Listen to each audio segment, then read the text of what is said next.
Hola, bienvenidos. Que lo sepan, este programa es de ustedes y de nosotros.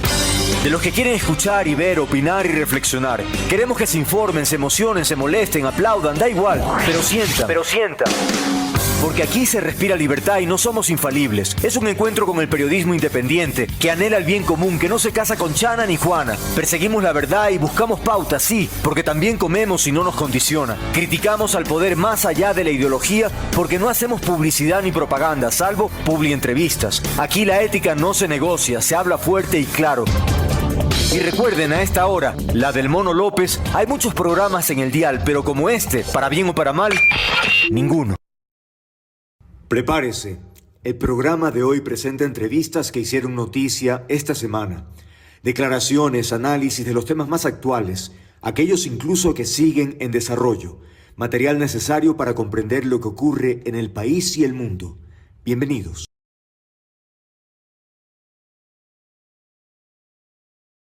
Bueno, está ahí ya nuestra primera invitada, Caroline Ávila, ahí la vemos en pantalla. Muchas gracias por estar aquí. Ella es académica, analista en comunicación política.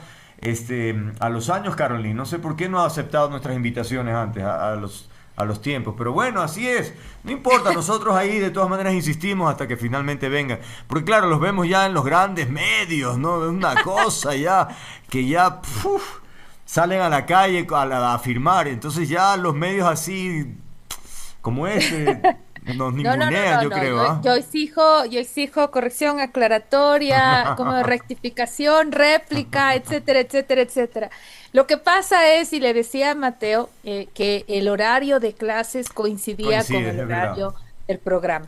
Y si Sí, hay algo que es medio sagrado para un académico, es la hora de clases, por la hora en la que se supuesto. apaga el celular y realmente faltar no hay cómo. Entonces, esa era la razón. Pero ya en la Universidad de Cuenca se terminó ya el proceso de exámenes inclusive, así que, y en la Universidad de la SUAY, que me es mi horario en la mañana, están ya en franca vacación. Sí, claro. Entonces, me ganó el Mateo porque le estaba por llamar, decir, yo te debo una entrevista que me habías pedido, quería decirte que estoy a las órdenes, pero ya me ganó él, así que Ahí mira, qué está, bonito. para que veas. No, en realidad sí nos pasa con varios académicos, porque efectivamente las clases son las clases, eso lo comprendo, y enhorabuena que Sí. sea así. Me parece genial que haya esa responsabilidad en el sentido de aislarse para dictar cátedra y poder conversar tranquilamente e impartir el análisis de los temas que ustedes abordan. Bueno, vamos a la materia, si te parece, A las Caroline, órdenes. porque una noticia llamativa sin duda, ¿no? La del Por presidente de la supuesto. República que va a marchar en las calles a protestar contra la Corte Constitucional. Esto, caramba, la familia Noboa no se lo vio venir nunca, ¿no? Que su hijo vaya ahí a hacer ese tipo de gestos, ¿no? ¿Cómo Hay lo una, analizas? por supuesto, hay una relación tan clara de entender, porque está siguiendo uno de los manuales que los gobernantes populistas conocen y muy bien. Y el primer lugar es generar esta frontera entre ellos, lo que consideran el pueblo, ¿no es cierto? Y esos otros puede decir la oligarquía, la partidocracia, o acá la mafia o lo narco, ¿no? Entonces, la idea siempre es mantener esa frontera política lo más visible, lo Mm, más permanente, lo más constante posible. Y se ha encargado de eso el presidente Noboa en cada una de sus alocuciones, en cada uno de sus mensajes en redes sociales. Tú le has visto siempre hablando del nuevo Ecuador y de ese viejo Ecuador absolutamente contaminado, y lo que pertenece al viejo Ecuador queda inmediatamente en ese espacio de antagonismo, ¿no? mm. Por eso la necesidad de la frontera política. Ahora bien, lo que no quedaba claro todavía era esa configuración de pueblo, porque no lo es, así de sencillo. Pero claro, la siguiente, diremos, línea que está en el manual del gobernante populista es la comunicación directa y el baño de masas. Ahora, para eso se requiere carisma, y eso no necesariamente es lo que más goza el presidente Noboa. Para nada. Pero las redes sociales y su buen uso de ellas le han permitido tener una suerte de imagen, de aura, dicen ahora los jóvenes, Mm, que genera ciertos apegos, ciertas pasiones, muy al estilo de un rockstar. Es decir, no necesariamente tiene que ser carismático, pero generar igual ese tipo de apego. Y las redes sociales le han ayudado mucho a hacerlo. Entonces, lo que le hacía falta era el baño de masas. Probó una vez el 24 de mayo del año pasado, recordaremos todos cuando hizo suerte de caminata en donde estrenó los Terminators Mm, y de allí llegó a la asamblea. ujú. Y esa caminata fue necesaria, no solamente para la foto y las imágenes desde los drones, sino también para el discurso. Él mencionó varias veces que entraba pisando fuerte contra la mafia, contra no Claro, sé qué, y claro. así, ¿no? Mm. Entonces, ahora él necesita nuevamente inundar las redes con imágenes en donde él está cercano al pueblo. Mira que esta es una frase que lo han dicho no solamente él cuando presenta las 7 preguntas, sino también su mamá en la réplica que hace del posteo original de las 7 preguntas. Es decir, esta es la consulta del pueblo. Mm. Estamos cercanos al pueblo. Entonces, ahora lo que necesitan es visibilizar ese pueblo a partir de una marcha. Es la única explicación, porque tú no le protestas a la Corte Constitucional, es un poco extraño, ¿no? O sea, hemos visto tanqueros en las Cortes de Claro, de Justicia, justicia. otras Como manifestaciones para de ese recordar. tipo, pero no lo que él está pensando este rato, pero también porque le abona a una tesis con la cual han estado trabajando también con recurrencia, y es la del enemigo interno. La tesis del enemigo interno ya partió cuando se hablaba de estas posibles boicots que estaban recibiendo. ¿Te acuerdas hasta la zarigüeya? Ah, claro. eh, ya- Bueno, el punto es que siempre han dicho que hay un tercero metido allí en el gobierno que no les deja trabajar. Ahora son los 5.000 despedidos que no estaban comprometidos con el proyecto. Es decir, todo el tiempo anda identificando este enemigo interno, hoy trasladado en la Corte Constitucional. Ahora, Diana Jackson, inclusive dice enemigos del país, claro, ¿no? y también dice en las últimas intervenciones del presidente Noboa, abro comillas, no podemos permitir que 9 personas entronadas que ni siquiera aparecen en foto vienen y nos tiran abajo las leyes. Este discurso simplista, ¿no? Vacuo de argumentos, una cosa sorprendente que venga de un presidente que quiere contrastar ideas jurídicas. O sea, hay un desnivel muy evidente. Y a esos argumentos añádele la campaña B, ¿no? Los videos que ya están circulando en donde dicen que te están quitando tus derechos, Ah, claro, dándoles, por supuesto, con la imagen del delincuente, ¿no? claro. Además, mírate el estereotipo del delincuente con la capucha, tez oscura y tal, ¿no? El punto es que aquí hay las lógicas publicitarias, hablando desde la semiótica, que resultan vehículos para poder trasladar un mensaje. El tema es que este no es un mensaje conciliador, de consenso o un mensaje aclaratorio sobre políticas públicas, no. Es claramente electoralizar. Estamos trabajando como si estuviésemos en campaña sobre tesis gubernamentales. Es sumamente peligroso porque a corto plazo puede ser eficiente para movilizar, ¿no? Porque Ujú, ujú. obviamente cosecha la indignación de las personas que probablemente están cansados de tanta violencia y que asumen que esa es la única solución a la situación de violencia, ir por encima de los derechos del debido proceso. Y luego nos quejamos sobre los 4 niños de las Malvinas, ¿no es cierto? Entonces, o sobre las más de 10 u 11 personas que han desaparecido en manos de sospechas en este minuto de los recintos militares o de las requisas militares porque no ha habido el debido proceso. Entonces, lo mínimo que debe hacer la Corte Constitucional es velar por los derechos de toda la población. Y claro, si es que tú en un discurso muy de 10 segundos, muy de TikTok, quieres esto, que requiere un análisis más profundo, reducir nuevamente a esas maquiavélicas opciones de o estamos con nosotros o estás con lo narco y con los delincuentes, es sumamente peligroso y eso es Ujú. justamente a lo que está convocando lamentablemente el presidente. Ahora, el gobierno en general, porque también sus voceros en la asamblea, en fin, todos van con el mismo discurso en el sentido de procurar provocar a la corte para que la corte reaccione. Dice, pero si nadie da la cara, pero si nos van a echar, nos van a dejar en la indefensión. Y la corte lo que dice es que no emite pronunciamientos sobre declaraciones políticas, es decir, la corte se mantiene al margen de ese nivel de discusión y que lo hace más bien a través, primero con independencia y sujeta a la Constitución y al marco jurídico. Esos son los argumentos de la Corte. Tal cual. Y la Corte se ha manifestado siempre a través de sus sentencias. O sea, Mm, tú no ves cómo está ahora Mario Godoy, por ejemplo, Consejo de la Judicatura, dando un seguimiento al territorio, como dijeran los mm. políticos elegidos por votación, con reels en las redes sociales. La institucionalidad de la Consejo de la Judicatura, de nuevo, reducido a este tipo de espacios. Uno puede entender eso en un político que busca los votos, pero no en una autoridad de una institución.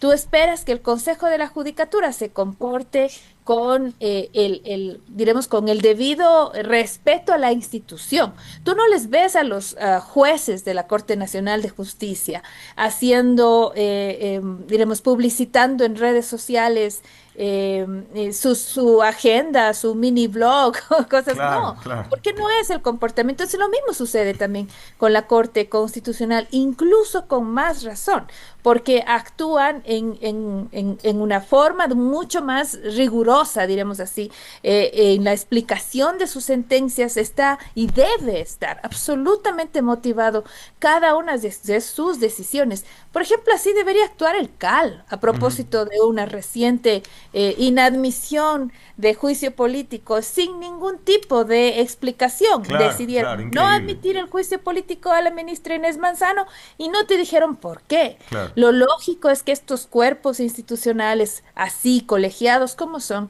actúen en función de esos documentos que sí nos toca leer, tres, cuatro, cinco, para las páginas que sean, pero allí están los argumentos, no en los boletines. Claro. Ahí se confundieron, por ejemplo, Zaida, Rovira y Ujú.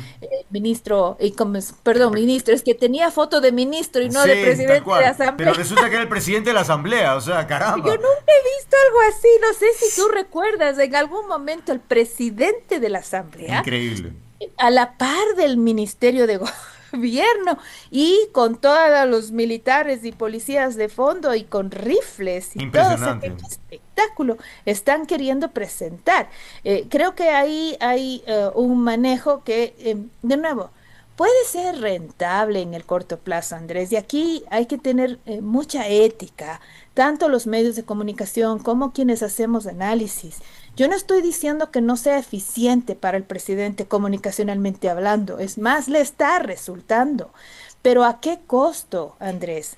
Al costo que en este minuto tiene completamente dividida, polarizada, fragmentada a la población, en la que no se puede reconocer al otro. Hemos perdido la empatía, hemos perdido toda capacidad de dolernos por ese otro, de reconocernos en ese otro, y eso nos vuelve mucho más individualistas. Hemos perdido el sentido del colectivo, de la comunidad, y frente a esa situación, la sociedad lo único que hace es quebrarse. Y yo lo repito una y otra vez. De una situación social así, nada nos distancia de la Alemania nazi. Entonces, no todo está permitido en comunicación política, incluso si te resulta políticamente rentable. Ahora bien, refiriéndome a la foto, efectivamente ahí hay un claro mensaje subliminal, ¿no? Primero, la asamblea totalmente entregada al ejecutivo, es decir, no hay independencia por un lado, y efectivamente los policías y militares allí tiene que ver con una cosa muy fuerte, ¿no? Porque que salgan encapuchados, es decir, es algo que sí preocupa en un país democrático. Ahora, Amenazante, ¿no? Claro, intimidante el hecho de que aparezcan así, ¿no? Ahora, entre las declaraciones también del presidente Noboa dice, yo marcharé con la gente y marcharemos a la Corte Constitucional para hacer sentir el verdadero poder del pueblo. Allí hay una presión muy clara, es decir, pero ¿qué pretende? Que la Corte diga, ah caramba, ha venido muchísima gente, porque sin duda puede convocar a muchísima gente, pero ¿eso qué? ¿Va a hacer que cambie acaso la Corte o que tema la Corte? ¿Por dónde va ahí?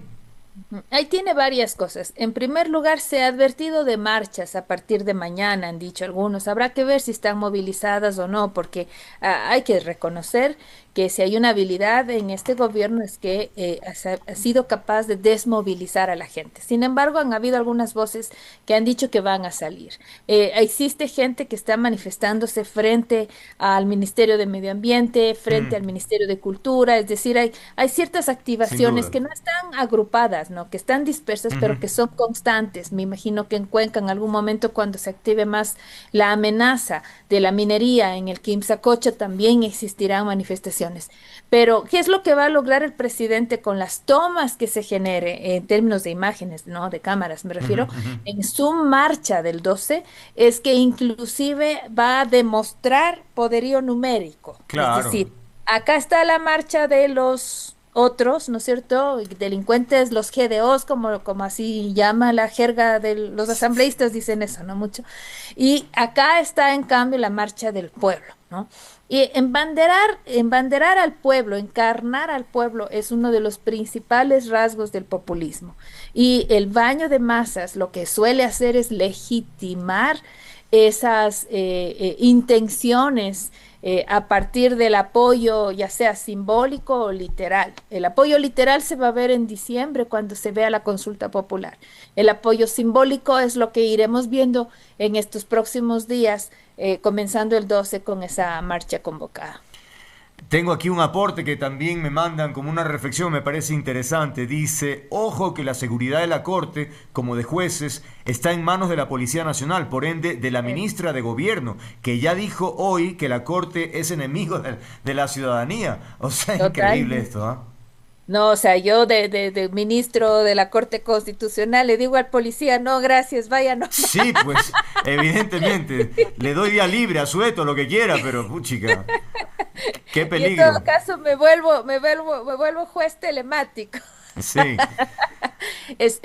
Bueno, ya más allá de la broma, pero es absolutamente claro lo que está diciendo la persona que nos escribe y eso debería ser una preocupación todavía mayor. Ujú. No es poco lo que está atravesando el país, te aseguro, en otras circunstancias. Hombre, a León Febres Cordero se le hizo mucho más bulla por sus declaraciones con la Corte, en Claro. ese entonces la Corte Nacional de Justicia.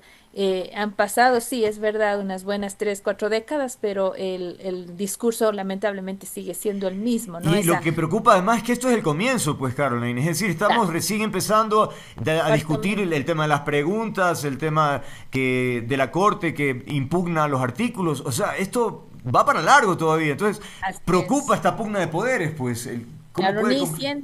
ni 100 días han pasado. Ahora, me decían en algunas clases, colegas docentes, el gobierno es responsable de sus acciones, pero también de tener una buena oposición. La oposición es necesaria en todo espacio democrático Ujú. porque te permite tener como una suerte de reflector, ¿no? Para mirar aquello en lo que probablemente puedes mejorar, sobre todo si es una oposición sana o que construye junto contigo la propuesta que es más adecuada para los electores, para los ciudadanos. No es el caso tampoco, ¿no? Lamentablemente la oposición no ha logrado encontrar una ruta, una agenda clara que en función de la ciudadanía pueda operar. Mm. Y eso también es un éxito, lamentablemente digo, del resultado del manejo político del presidente Noboa, porque ha sido capaz de anular hasta cierto punto las voces de la oposición, Claro, claro. anular aquellas instancias en las que puede haber algún tipo de discusión, ya sea por vía cooptación, que es lo que ha pasado en asamblea, o por la denostación, que es lo que pasa con el relato sobre el otro, ¿no? Al punto que si es que quieren medio levantar la voz en contra, quedan inmediatamente en el cajón de los delincuentes, de los Increíble. GDOs, de los amigos de Fito, ¿te fijas? Y eso impide a cualquier voz levantarse. Ahora, adicional a eso, hay que decirlo, la misma agenda de la Revolución Ciudadana, que es el principal rostro de la oposición, no ayuda a tener la fiscalización adecuada para un gobierno que está dando libremente estos pasos, ¿no? Porque fuera distinto. Si tuvieran, por ejemplo, un paquete de leyes que vaya en propuestas específicas para los problemas en salud, mira cómo estamos ahora que ya se Uf, confirmó la pérdida de más de 1.000 millones en el presupuesto del bárbaro, sí. 2024. Y en educación, por ejemplo, a propósito de las dificultades que en ciertos sectores se ha tenido que volver incluso a la educación virtual por los problemas de seguridad, y entendiendo que, por ejemplo, durante estos 6 meses hemos tenido tal vez los números más críticos en materia de inseguridad, seguimos estando en las estadísticas internacionales de país más peligroso, más inseguro, y eso que el presidente, cuanto ha pedido, se le ha dado. El 21 de abril del año pasado, la consulta popular prácticamente era en honor a la seguridad. Claro. En marzo anterior se dio 3 puntos más de incremento al IVA en función de su plan Fénix. Y en este momento ya estamos en el 2025 y no logra disminuir siquiera el número de muertes violentas, más bien han aumentado el número de secuestros y han aumentado las extorsiones. Es Bien. decir, la situación de violencia sigue latente, pero quienes están poniendo estos temas en discusión, lamentablemente no ha sido la oposición. Bien, aquí concluimos la conversación. En mi caso quería comentarte que siendo un crítico, he sido un crítico del gobierno, obviamente del gobierno de Correa y sigo Varios siéndolo. periodos. Es como más difícil para los troles del gobierno actual decir, ponerme el mote de correísta, pues no pueden. Entonces se preguntan, Claro. ¿pero qué es que te pasa, Andrés? Que no te reconocemos, como si me conocieran, no tienen la menor idea. Pero claro, ya buscan de alguna forma decir, pero eres irreconocible, Andrés. No, mentira, si siempre he sido exactamente igual. Pero bueno, así mismo tenemos que jugar en este momento y Así nada, es. seguir a la misma línea de uno y punto, ¿no? Es que Andrés, es el rol del periodismo. El rol del periodismo será siempre observar aquello que está mal y ponerle los reflectores Por y supuesto. exigir las correcciones indistinto de quién se Pero esté por sentado supuesto, es en obvio. Carondelet, en el sillón de Olmedo, en el Así sillón es. que tú quieras. Ese es el rol del periodismo, ¿no? Pero bueno, ahí Bien. está. No decaiga. Gracias, muchas gracias a Gracias a Carolina ti. Que esté Ávila, muy bien. académica, analista en comunicación política. Gracias por haber estado aquí. Que no sea la última, ¿no? Que no sea después de un año. Ya No, veremos. no, a las órdenes. Gracias, Gracias. igualmente. 17:36, amigas, amigos, tiempo de pausa. Venimos ya.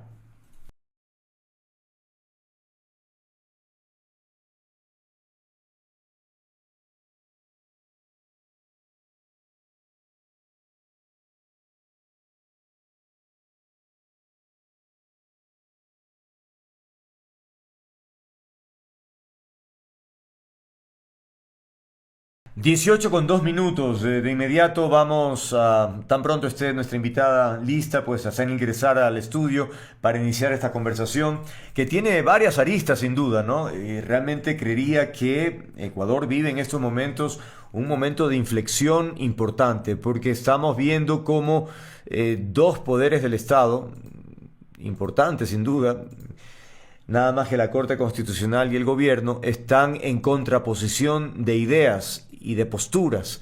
Y eso puede provocar una suerte de decisiones que luego nos pasen factura. Vamos a ver qué dice nuestra invitada. ¿Está ella lista todavía? Está arreglando, está acomodando. Ya, esperemos que esté lista de inmediato. Se trata de María Dolores Miño, abogada constitucionalista. Y como decíamos, el tema tiene que ver con el anuncio que la Corte Constitucional finalmente suspende provisionalmente 17 artículos de leyes como de inteligencia, integridad y solidaridad. Ahora, esto en realidad, insisto, esto lo comentaba al inicio, Lolo, ¿qué tal? Bienvenida. Eh, lo comentaba en el sentido de que no fue sorpresa en realidad, porque aquí entrevistamos a un montón de expertos y todos coincidían en que efectivamente todas estas leyes tenían artículos claramente que reñían con la constitucionalidad. Entonces, pero bueno, lo cierto es que se provocó la hecatombe. Ya vamos a ir a la reacción del gobierno, que ha habido una rueda bueno, una exposición muy fuerte, por cierto. Pero bueno, ¿cómo te cae a ti estas observaciones de la Corte? Empecemos por ahí, bienvenida. Hola, mi querido Andrés, muchísimas gracias por la invitación. También quiero saludar a todas las personas que nos escuchan esta noche a través de tu programa. Gracias. Como tú dices, yo suscribo. Creo que no hay mucha sorpresa para quienes trabajamos en el ámbito legal y el derecho constitucional de que esto podía pasar. Y aclaro, esa suspensión de la puesta en vigencia de las normas y la aplicación de las normas no ocurre por un tema de la Corte confrontando no va ni mucho menos, sino que como todos los expertos que tú invitaste y entrevistaste, así como varios de tus colegas, Uh -huh. coincidían en que esas leyes adolecían de importantes problemas de fondo y de forma. Entonces, cuando ello ocurre, no hay que sorprendernos, en primer lugar, que se planteen acciones de constitucionalidad, en segundo lugar, que dichas acciones, como ocurrió el día de ayer, sean admitidas a trámite con la eventual suspensión provisional de la aplicación de esas normas y que eventualmente algunas de ellas sean declaradas inconstitucionales. Eso yo creo que todos lo veíamos venir.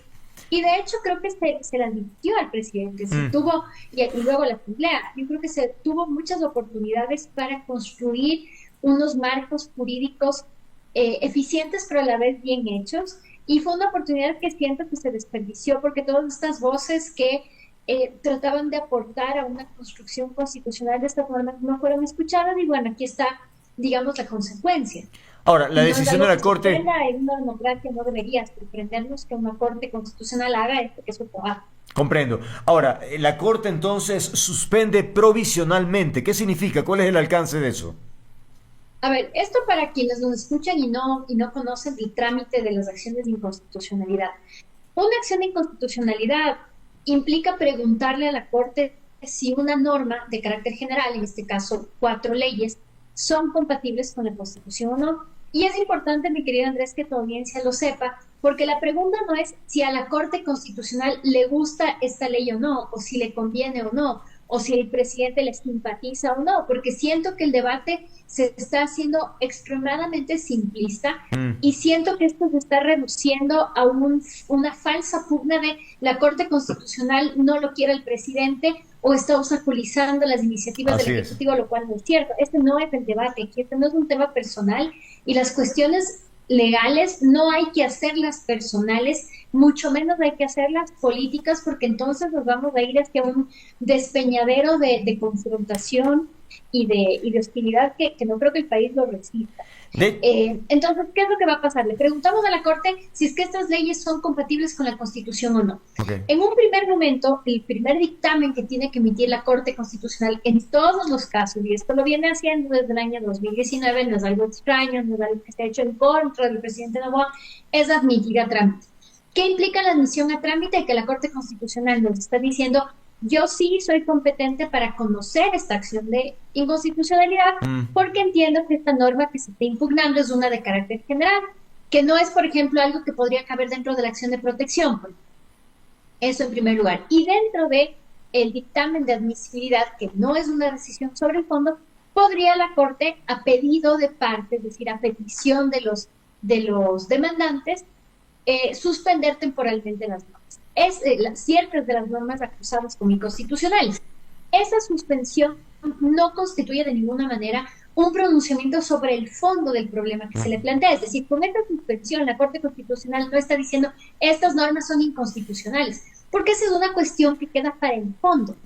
Ya una vez admitido trámite, 4 de las 16, entiendo, y más demandas de inconstitucionalidad que se han presentado a diversas de estas leyes, pues se pasará a una etapa de fondo, que es donde la Corte ya tendrá que hacer este cotejo jurídico entre lo que dice la Constitución y lo que dicen cada uno de los artículos impugnados como inconstitucionales en estas leyes, porque otra cosa importante es que no es que a toda la ley se le acusa de inconstitucional, sino a ciertos artículos cada una de estas leyes, y el ejercicio de la Corte es un ejercicio un poco de carpintería donde le toca ir cotejando norma acusada como inconstitucional y Constitución y tomar una decisión si es totalmente inconstitucional o si por el contrario a ciertas de estas normas se les concederá lo que se conoce como la constitucionalidad condicionada, que es reconocer que la norma sería constitucional bajo ciertos parámetros que la Corte nos va a dar eventualmente. Pero lo que pasó ayer de ninguna manera constituye una decisión sobre el fondo ni una determinación de que las normas ya son en este momento inconstitucionales. Eso no es. ¿La norma contempla un tiempo para que la Corte se pronuncie sobre esto? No, la Corte nunca ha tenido tiempos claros en cuanto al trámite de las acciones de inconstitucionalidad, porque la política de la Corte en general siempre es hacer esto en orden cronológico, es decir, en la medida que van entrando las demandas, las va resolviendo. Sin embargo, la Corte Constitucional también tiene una política que se ha visto en varios casos de elevado interés público, de que cuando hay un interés ciudadano elevado o cuando hay una urgencia política o jurídica de tramitar algo con mayor celeridad, hay una suerte de salto de este orden cronológico y se lo plantea antes. Si es que se sigue el orden cronológico, tenemos varios meses y años hasta que se resuelva. Pero yo creo que la Corte Constitucional, siendo el tribunal apolítico, pero profundamente respetuoso de la institucionalidad democrática y atendiendo sobre todo al interés ciudadano que estas leyes generan, yo estoy segura que le va a dar atención prioritaria y va a resolver, porque en realidad el país no puede estar en una incertidumbre de ningún tipo. Comprendo. Ahora, la reacción del gobierno realmente no se está adelantando porque ya como que han echado abajo toda la iniciativa del gobierno. Esta es la sensación que transmite, porque dice, bueno, estamos en la indefensión, ya no tenemos seguridad, ya no hay nada, porque la Corte es la responsable de todo lo que va a suceder en el país. Es decir, nos está poniendo en una situación, pero muy dura para con la Corte. Presumo que escuchaste de la intervención, ¿qué reacción te provoca? Sí, a ver, esta intervención no es lo único que se tiene que analizar, mi querido Andrés, sino todo lo que ha venido ocurriendo en semanas y meses anteriores, Okay. que muchos de mis colegas ya lo han venido advirtiendo y yo comparto este criterio. Lo que se está construyendo de manera muy desafortunada, creo yo, es una suerte de framing donde se tratará, mediante una comunicación agresiva, hostil y permanente, construir en el imaginario público la idea de que la Corte Constitucional hoy es la culpable de todos los males que tiene el Ecuador, y esto habilitará a que, presentadas las preguntas de la consulta popular que el presidente anunció el día de hoy en la mañana en su cuenta de Twitter, pues la gente mismo para diciembre tenga ya tanta animadversión, tanto rechazo, tanta antipatía a la Corte producto de esta campaña agresiva en medios de comunicación, que va a votar sí por la propuesta de que ahora los jueces constitucionales sean sometidos a un juicio político. Esto es todo lo que se pretende hacer. Y de hecho, se explica por qué entonces juristas, tanto del Ejecutivo como posteriormente de la Asamblea, han enviado leyes que, no hablemos del fondo, pero sí de la forma, que son evidentemente inconstitucionales. Es porque yo creo que si a la Corte Constitucional le quería poner en esta situación incómoda, donde tiene que hacer su trabajo, es decir, declarar cuando una ley es inconstitucional, hacerlo, incluso si eso contraviene los intereses inmediatos del gobierno, y al hacerlo se va a construir una narrativa donde se dirá que la Corte Constitucional es correísta, que la Corte Constitucional defienda a los delincuentes, y eso evidentemente en una situación de elevado miedo ciudadano por el crecimiento de la criminalidad será un arma perfecta para lograr someter a la Corte Constitucional a los caprichos del poder político a través de unas acciones de eventualmente de juicio político, ¿no? Pero Todo antes va de para que allá. llegue... A mí no me sorprende en realidad lo que ha pasado estos días. Pero digo, antes de que llegue esa pregunta a una consulta o a la opinión de la gente, ¿tiene que pasar por el filtro de la Corte o no? Es decir, la Corte es la que evalúa el contenido de las preguntas. De manera que cuando lean esa, que tiene que ver con la fiscalización de los miembros o los magistrados de Corte, me pregunto cómo van a reaccionar. Lo que pasa es que la Corte nunca ha actuado en pro de sus propios intereses. Por más de que hoy la narrativa nos quiera hacer creer otra cosa, lo que tenemos es una Corte que entiende claramente sus funciones democráticas. Y mira, Andrés, que en un momento de confrontación actual, de evidente provocación, pero evidentemente también hay un ataque sistemático comunicacional a la Corte Constitucional. Lo más fácil para esos jueces, si les interesara su propio bienestar, hubiera sido rechazar in limine las acciones de inconstitucionalidad que se han planteado, y la Corte se tapaba del problema, se quedaban tranquilos, los jueces no se sometían a este escarnio público injusto e innecesario y no llamaban más la atención. Eso una Corte comprada, una Corte egoísta, una Corte que no tiene un espíritu y una vocación democrática lo hubiera hecho. Como muchas instituciones públicas, del momento que ya se les complica o el momento que se ven amenazadas por el poder, reculan y dejan de hacer lo que tienen que hacer. Eso no ha sido el caso de la Corte Constitucional. La Corte Constitucional sí tiene que calificar las preguntas, la vía y la eventual constitucionalidad de esas preguntas. Pero yo no creo que lo hará, espero no equivocarme, en un sentido que favorezca sus intereses. Simplemente le dirá, mire, esto no se puede hacer solamente a través de una consulta popular, esto requiere más bien una reforma constitucional, como ya lo ha hecho en otras ocasiones. Y si usted quiere proponer esta modificación constitucional, esta es la vía que usted tiene que seguir. Lo grave sería que frente a eso se manipule y se tergiverse la naturaleza de las decisiones de la Corte y se pretende hacer creer a la ciudadanía que la Corte está actuando nuevamente con intereses mezquinos. Yo Ok. creo que si la Corte actuara con mezquindad, ni siquiera se hubieran expuesto a lo que ocurrió el día de ayer, hubiera sido más fácil desechar el tema. Ahora, al gobierno parece que también le ha molestado el hecho de que la comunicación de la Corte haya sido a través de un boletín, porque dicen, ¿por qué no dan la cara? Que hubiesen esperado mayores explicaciones, presumo, de parte del presidente de la Corte. Y además dicen, abro comillas, ¿no? Detrás de un boletín, como si un boletín pudiera anular la voluntad de millones de ecuatorianos. Un boletín que no mira de cara a los policías, a los militares, a las víctimas, ni a los ciudadanos que hoy siguen esperando seguridad y justicia. Como que se escuda a la Corte detrás del boletín.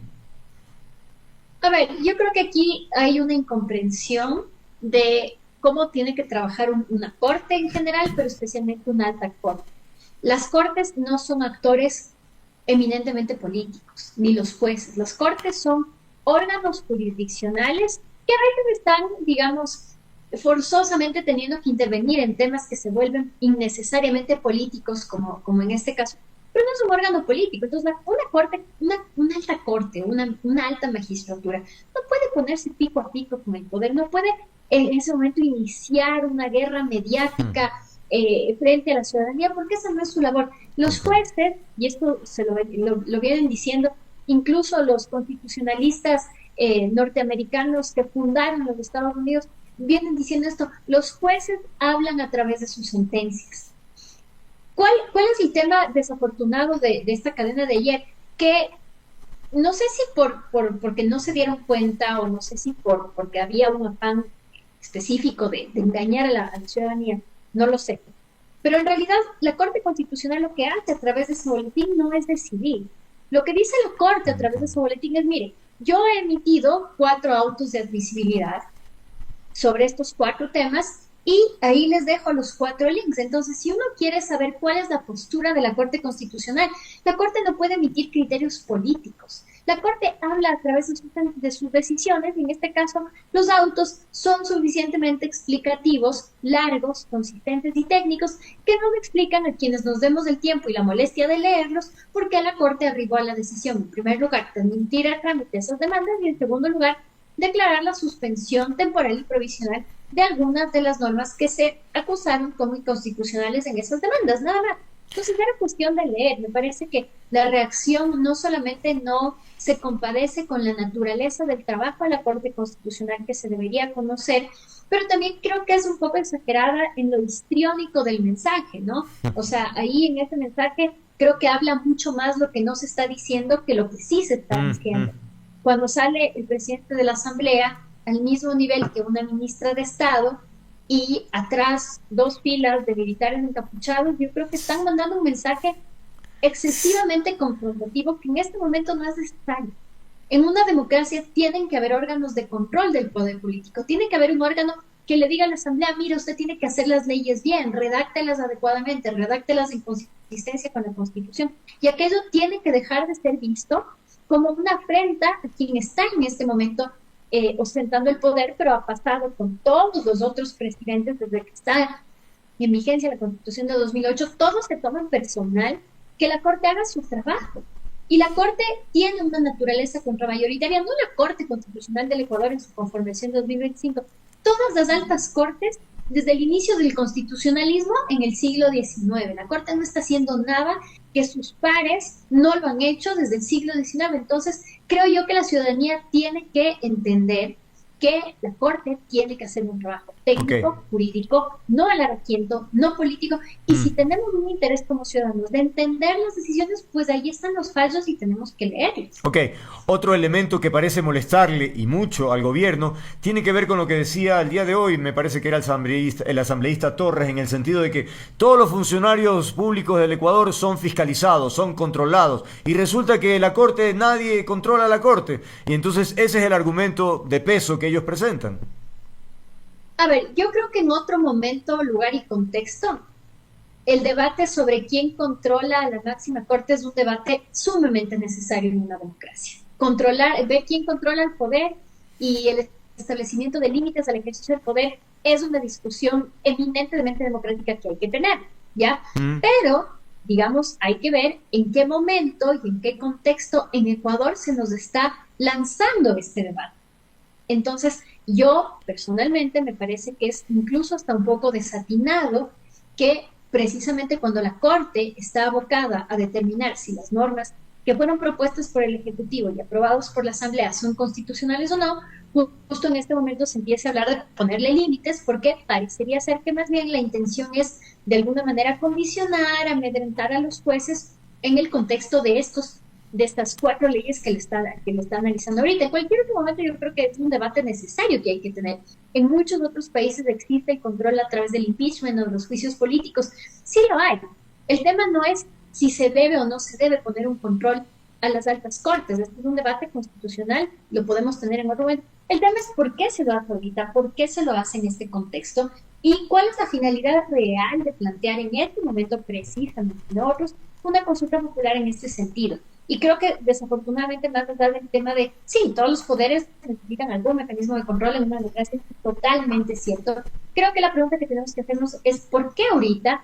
¿Por qué en este contexto y para qué? Ahora, esa es la pregunta que tenemos que hacer. El doctor, hoy en la mañana, el doctor Hernán Salgado, sobre este particular, decía que era incompatible una cosa con otra porque podría marcar una suerte de autocensura, que el magistrado o juez tenga la consideración de cómo falla porque sabría que si no gusta podría venir el juicio político. Entonces, ¿qué sentido tiene? No es supuestamente una corte alta o alta corte, como fuese, que vaya un poco más allá, o sea, que no tenga esa limitante. ¿Cómo explicas tú eso?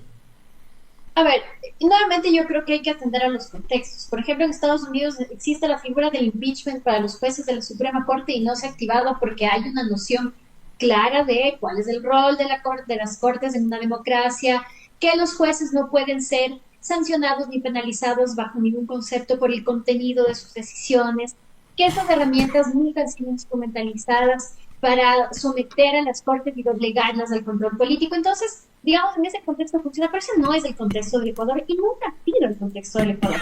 Recordemos que en el año 2000, entre el año 2004 y el año 2005, se hizo ya una suerte de juicio político que además no procedía, esto luego lo declara la Corte Interamericana, contra los magistrados del entonces Tribunal Constitucional, que fueron destituidos a través de un juicio político, y que esto dio origen al famoso caso Camba Campos, que ante la Corte Interamericana de Derechos Humanos se determinó que había sido violatoria de la independencia judicial. Entonces Ecuador, digamos, tiene un historial bastante largo de intentonas desde el Ejecutivo de controlar, cooptar y manipular el sistema de justicia. Por eso es que nuestras salvaguardas frente a este tipo de acciones tienen que ser mucho más rigurosas y mucho más precavidas. Porque nosotros en nuestro país desafortunadamente tenemos un historial político de no respetar los límites del ejercicio de cada uno de los poderes y especialmente con el tema de la justicia hay un problema estructural, me parece a mí, en el sentido de que no se entiende, no se ha logrado entender, los gobiernos en general no han logrado aterrizar esta idea de que los jueces tienen que actuar de manera independiente. Los jueces, por su naturaleza, son poderes contramayoritarios. Y ser contramayoritario no es ser antidemocrático, al contrario, el poder contramayoritario lo que hace es decir, mire, a veces estas decisiones mayoritarias pueden ser arbitrarias, pueden ser injustas, pueden ser violatorias de derechos humanos, entonces tiene que haber un poder contramayoritario. El poder contramayoritario usualmente es el antipopular, es el que se va en contravía de lo que la mayoría puede equivocadamente querer. Si el día de mañana, por ejemplo, imaginémonos que se plantea una consulta popular en el sentido de vamos a volver a la esclavitud y las mujeres no van a poder votar. Y la mayoría de los ecuatorianos no están de acuerdo con eso, pero es que eso es evidentemente injusto contra ciertos grupos de la población. Entonces necesitamos poderes contramayoritarios, es decir, que sean capaces de frenar ciertos excesos de los poderes mayoritarios, y eso es lo que hace la Corte.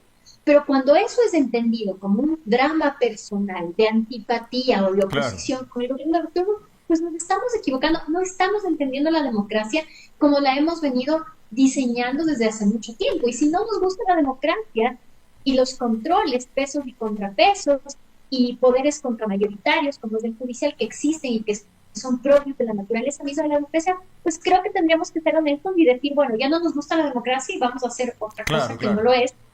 Ahora, y dejarnos de engañar con jueguillos que instrumentalizan las vías democráticas para fines antidemocráticos. de acuerdo. Ahora, resulta tal vez por eso, a mi juicio, un tanto peligroso el discurso del presidente Olsen, el presidente de la Asamblea, cuando dice que en este momento no hay puntos intermedios. O se está del lado de quienes defienden a nuestro país o del lado de quienes nos quitan las herramientas para dárselas a los criminales, los enemigos del pueblo. Es una expresión tremendamente fuerte, como que la Corte estuviese del lado del narcotráfico, de los criminales, de los enemigos del pueblo. Es decir, están manipulando políticamente un tema técnico, como tú mencionabas. Desafortunadamente, mi querido Andrés, desde hace ya varios años en este país la polarización ha sido capitalizada políticamente. No se están inventando el agua tibia por esas declaraciones. Recordemos que también el presidente Correa tendía a antagonizar entre el pueblo y la prensa, Ok, claro. entre los que eran afines al imperio y los que no eran. Claro. Y luego el presidente Lazo también tenía esta narrativa de quienes no le apoyan a él eran parte de los GBO o defensores de delincuentes. Entonces, esto, digamos, la rentabilidad de la política de la polarización, creo que es Increíble. algo que todos los gobernantes hoy lo entienden Aprovechen. perfectamente bien y lo están capitalizando de manera muy eficiente. Porque además en el imaginario público, digamos, el ciudadano de pie, que no tiene una formación jurídica, que no entiende lo grave que es arremeter contra una Corte Constitucional para su propio bienestar, seguridad y estilo de vida. Entonces decir, bueno, si es que efectivamente esto implica que va a haber más delincuencia, pues yo le odio a la Corte. Bueno, en realidad no es así. Es decir, la Corte Constitucional, además, recordemos, es un tribunal de cierre que no tiene capacidad de controlar las acciones de muchos otros organismos del poder público que directamente tienen un incidente y un impacto en la delincuencia, que no puede controlar de oficio lo que hace o deja de hacer la policía, que no puede controlar de oficio lo que hacen o dejan de hacer los jueces, lo que hacen los defensores públicos, etcétera, un montón de otras entidades de control, la UAF, etcétera, que todas tendrían que trabajar articuladamente para reducir el crimen organizado. La Corte Constitucional ya es como la última punta del iceberg donde por excepción además llegan los temas. Entonces, creo que desafortunadamente, digo desafortunadamente porque yo creo que el país ha vivido desde el año 2007, 2006, un proceso de polarización tan fuerte que desafortunadamente nos resquebraja nuestras fibras sociales y nos enfrenta unos contra otros. Y me da muchísima pena nuevamente estar viendo que se está capitalizando este odio entre ecuatorianos, esta polarización de ustedes versus de ellos, los buenos versus los malos, cuando en realidad la única forma de sacar este país adelante es decir, mira, yo sé que tú tienes tu posición en unas cosas, yo tengo la mía, pero tratemos de buscar lugares comunes, tratemos de entendernos, tratemos de hacer un país consolidado. Nadie gana de polarizarnos unos entre los otros, nadie gana de antagonizarnos ni de crearnos enemigos que en realidad no existen. ¿Crees que esto pudiese escalar a una pugna de poderes de mayor magnitud o no? Yo siento que la Corte, esto es una apreciación mía, ¿no? Yo siento que la Corte Constitucional no se va a meter al juego de la discusión y no se va a meter al juego de la provocación. Ayer se intentó que la Corte Constitucional se sienta picada y salga a dar la opinión pública, se exponga. La Corte Constitucional, mire, yo, Andrés, he sido muy crítica de varios fallos de la Corte Constitucional. A mí la Corte Constitucional, conmigo es una de cal y una de arena, a veces aceptan las acciones que yo interpongo, otras veces me las rechazan, algunas veces cuando esas me rechazan yo no estoy de acuerdo con el criterio de la Corte, es decir, digamos, para apoyar el trabajo de una Corte Constitucional no necesita estar alineada con uno ni favorecerlo a uno, es el tema de lo que es institucionalidad representa. Conociendo esto, entendiendo que la Corte Constitucional es un órgano que vive a la altura del prestigio que tiene, no aquí, mi querido Andrés, porque aquí creo que no nos damos cuenta y no apreciamos la calidad y el nivel de tribunal que tenemos.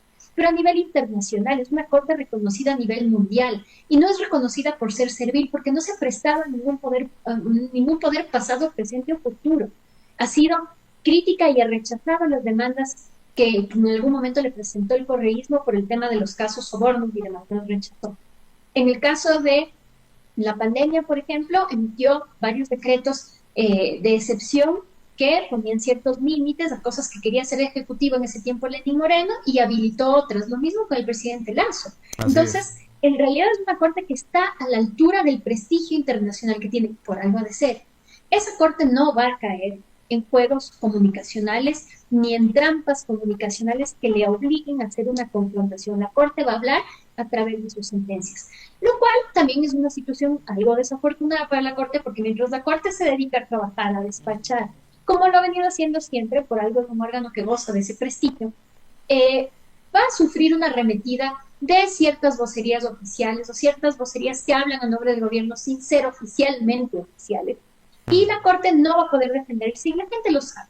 La Corte no va a caer en esa bajeza, discúlpenme la palabra, pero también se va a ver sometida a este escarnio permanente que va a estallar. No, yo no creo que va a haber un choque de trenes, porque para pelear se necesitan dos.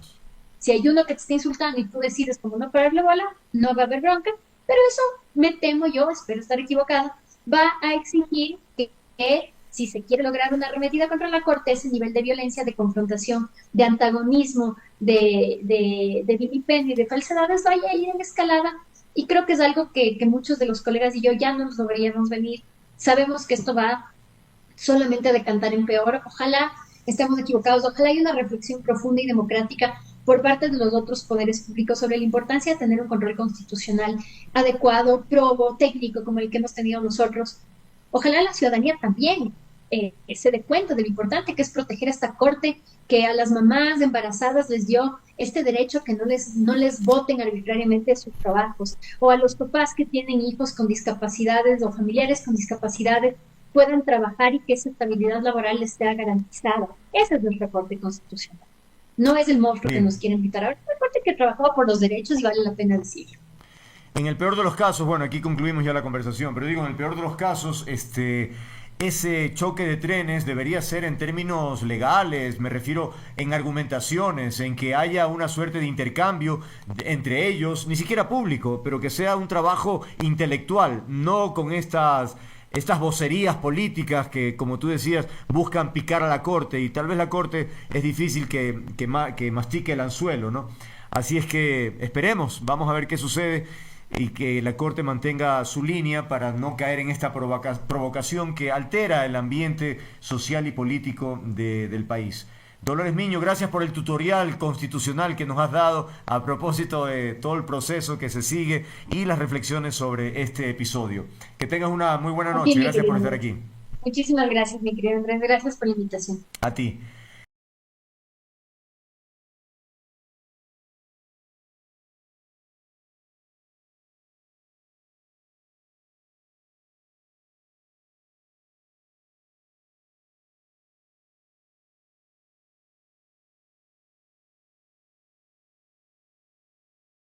(17:34), amigas, amigos, continuamos nuestra agenda informativa. Vamos ahora a hablar de la justicia. Para eso hemos invitado de inmediato si pueden pasar ya al estudio principal. Se trata de Pablo Encalada, abogado penalista, docente universitario; Solanda Goyes, vocal del Consejo de la Judicatura. ¿Por qué los hemos invitado? Bueno, quiero darle seguimiento a un trabajo que ha hecho el diario Expreso. Mi colega Sara Ortiz, la periodista, ha hecho un desglose interesante sobre estas relaciones que las catalogamos aquí en el programa, relaciones deshonestas entre el Consejo de la Judicatura y el Consejo de Participación Ciudadana. Al parecer el señor Godoy es prácticamente ya el próximo presidente de la Judicatura, y esto es por una serie de amarres, de cosas increíbles que uno no se imagina, pero ahí están. Así que darle la bienvenida a nuestros invitados, en particular a Solanda, que bueno que ya está restablecida de su salud, que estuvo algún tiempo fuera así es que regresa con todos los ánimos porque se avecina ese juicio político, pero no será tema para hoy, Solanda, ya lo hablaremos quizás más adelante. Por ahora me interesa, insisto, este tema. No sé si ustedes han tenido oportunidad de ver este reportaje o han tenido, me imagino, información sobre estos personajes, funcionarios que tienen amigos o novias o hermanos, en fin, una serie de relaciones que finalmente van estructurando que todo vaya dándose en función de intereses particulares.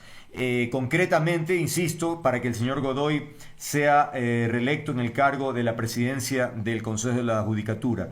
¿Cuáles son sus primeras reflexiones sobre eso? Pablo, empecemos contigo, bienvenido. Muchas gracias, Andrés. Buenas tardes, Holanda, qué gusto compartir este espacio. Sí, hemos conocido, digamos, por estos reportajes periodísticos de estas relaciones que son preocupantes, ¿no? Y que dicen mucho de cómo se está manejando el poder desde el Ejecutivo y hacia los otros poderes del Estado. Mm. Vamos, es bastante evidente que hay ahí una relación que están tratando de cooptar el Poder Judicial. Pues, el movimiento que hicieron para que quede el doctor Mario Godoy al frente del Consejo de la Judicatura es bastante claro. Digo, y estas críticas no son críticas personales, ¿no es cierto? Yo Evidente. veía que hacía una crítica sobre el editorial que hicimos acá, Andrés, la semana anterior. Había una crítica ahí súper violenta, molesta por parte, por ejemplo, de José de la Gasca. Y no son temas personales, yo no tengo nada en contra del doctor Mario Godoy. Aquí lo que preocupan son los temas conceptuales, es decir, hay una cercanía evidente entre el presidente de la República y el Consejo de la Judicatura, con el doctor Mario Godoy, y que están haciendo todo, cualquier cosa, hasta sin vergüenza, para que sea él el elegido, al punto que están poniendo a un subalterno del doctor Godoy para la comisión de la Técnico. Comisión Ciudadana, ¿no es cierto? Entonces, claro, esto lo que genera es mucha preocupación de cara a lo que se viene en el futuro y que a partir de la reforma legal esta que incorporaron en la ley de integridad, por la cual se autoriza para que el presidente de la Judicatura pueda declarar en emergencia al Poder Judicial y con esta emergencia poner y sacar fiscales de manera, digamos, muy rápida, express. Lo que nos están advirtiendo es qué es lo que va a pasar, qué es la toma de la justicia. A mí no me queda ninguna duda que eso es lo que se viene. Solanda, entonces recordemos algunos de los episodios, ¿no? Esta señorita Joana Verde Soto, vocal del Consejo de la Judicatura, delega a Cristian Troya como su representante a la comisión técnica que elegirá a los vocales del Consejo de la Judicatura. Troya, por cierto, fue asesor de Fausto Jarrín, aquel correísta que hoy es novista. Fue, digo, asesor en la asamblea y luego fue comunicador del propio Godoy en la judicatura, ¿no? Y resulta que hoy es parte del equipo técnico en el concurso para elegir fiscal. Entonces, es una cosa tan burda. Yo me pregunto cómo se maneja esto. Bienvenida. El audio, Solanda, el audio. Allí, ok. Ahí Buenas estamos. tardes, Andrés. Gracias por la invitación y un saludo también a Pablo. Le escuché anoche al presidente del Consejo de Participación Ciudadana decir que el funcionario que señalan que trabajó antes en el Consejo de la Judicatura han verificado que no es así.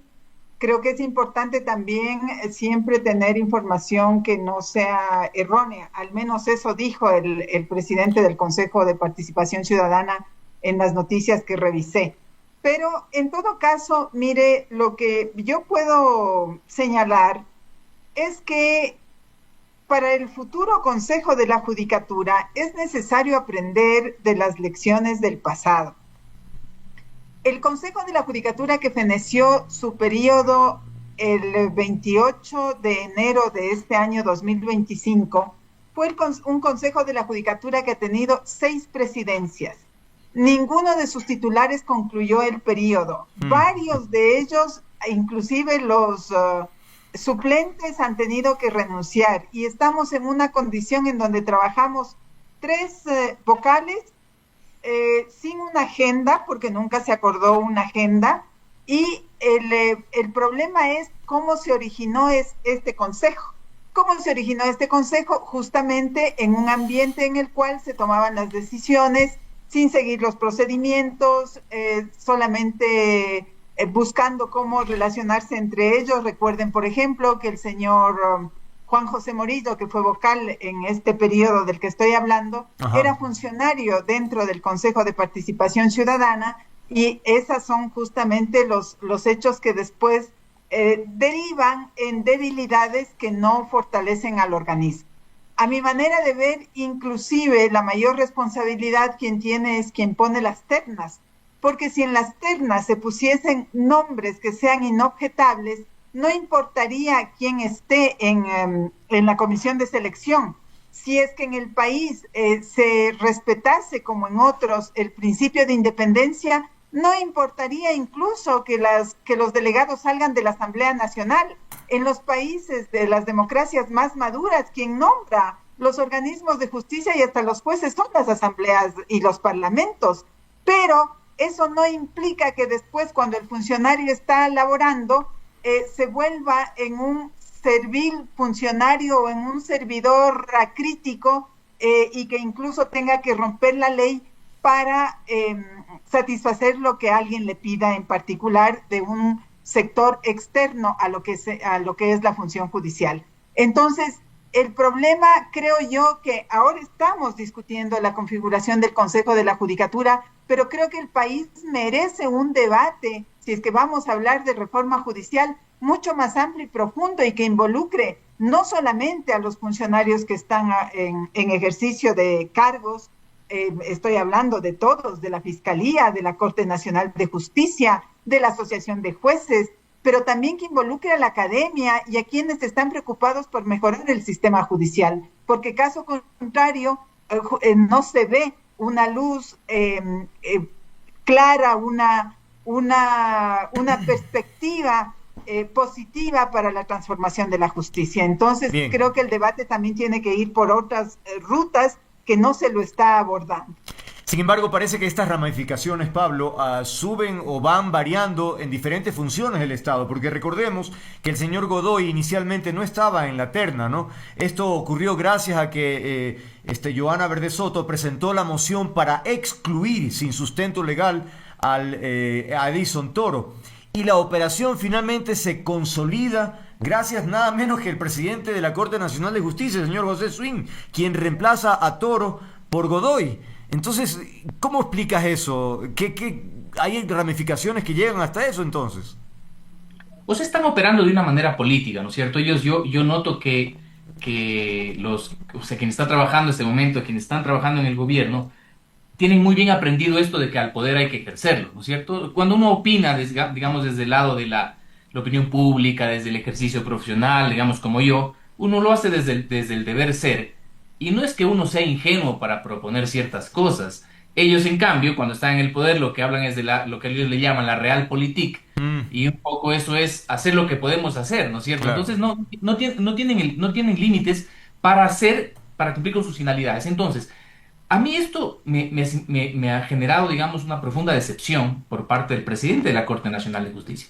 Porque el diseño del Consejo de la Judicatura para mí es un diseño que es erróneo, tendría que ser corregido. Yo incluso creo que debe desaparecer el Consejo de la Judicatura. Pero este problema de diseño podía haberse corregido con una terna de jueces que presente el presidente de la Corte Nacional. Es decir, si hay riesgos de que sea el Poder Judicial sea manipulado o que sea tomado por el poder político, la alternativa era que el presidente de la Corte Nacional presente una terna de juristas o principalmente de jueces. Y claro, el primero de la terna, que era el juez Marco Rodríguez, a mí me parece que es un muy buen juez. Usted puede cuestionarle las sentencias que le ha emitido, pero es un juez que no tiene ninguna tacha, digamos, en el medio. Es una persona bastante confiable, con una trayectoria larguísima en el Poder Judicial, y él integraba la terna. Muy bien, digo yo. O sea, una persona sí era bueno para que preside el Poder Judicial. Y de pronto hacen esta jugarreta, no sé cómo llamarlo de otra manera, hacen esta jugarreta para que entre por la ventana el doctor Godoy. Y Marco Rodríguez dice, no señor, yo no confío en esto. O sea, el propio juez de Corte Nacional, claro, primero en la terna dice, yo me salgo porque yo no confío en este proceso. Entonces, si él no confía, ¿nosotros qué nos queda? Ahora, hay otro caso, Solanda, que tiene que ver con el juez Fabián Favara, a propósito de algunas observaciones, ¿no? De hecho, hay un comunicado de su colega Yolanda Yupangui en donde menciona que se conocieron 2 expedientes que involucraban a un tribunal de garantías penales y a una sala de corte provincial. Se recomendó la declaración de nulidad porque, según ella, se evidenció vicios sustanciales y vacíos jurídicos que comprometían la validez del trámite disciplinario. Y usted, en esa sesión, dice ella, presentó una moción ambigua e imprecisa, orientada a sancionar únicamente a uno de los intervinientes y sin justificación objetiva. Son palabras del comunicado de su colega Yupangui. ¿Cómo es eso? Porque parecería que usted favorecería entonces a este juez Favara, que tiene por delante ¿cómo se llama esto? Un error inexcusable, algo así. El audio, Yolanda. Pero el comunicado que ella hace es un comunicado que miente al país y que manipula la información. Permítame, Uno no le tiene que entendí, actuar. perdone que no se le escuchó la primera parte. ¿Qué fue lo que mencionó, por favor? Digo que lamento tener que responderle a Yolanda Yupangui con la firmeza y dureza que lo voy a hacer porque es una mujer. Lo siento mucho, pero tengo que hacerlo. El comunicado de Yolanda Yupangui, que ya lo voy a aclarar si es que esto empieza a calar en los medios de comunicación, pensé que iba a pasar desapercibido, le miente al país y manipula la información. Cuando uno está en una función pública, y yo allí discrepo con Pablo, no es que el ejercer el poder justifica cualquier cosa. No. El ejercer el poder y que justifique cualquier cosa es para los regímenes que no obedecen a las reglas de la democracia. Porque hay muchos países en donde ejercen el poder, pero respetan los límites y son las democracias en donde las sociedades han podido salir de la pobreza, son sociedades en donde han podido tener una convivencia pacífica, aunque tengan pensamientos distintos sobre un mismo tema. Por lo tanto, nosotros lo que tenemos que aspirar y quienes estamos haciendo opinión, tenemos que dar los conceptos que son favorables hacia los valores democráticos. Entonces, ¿por qué digo esto?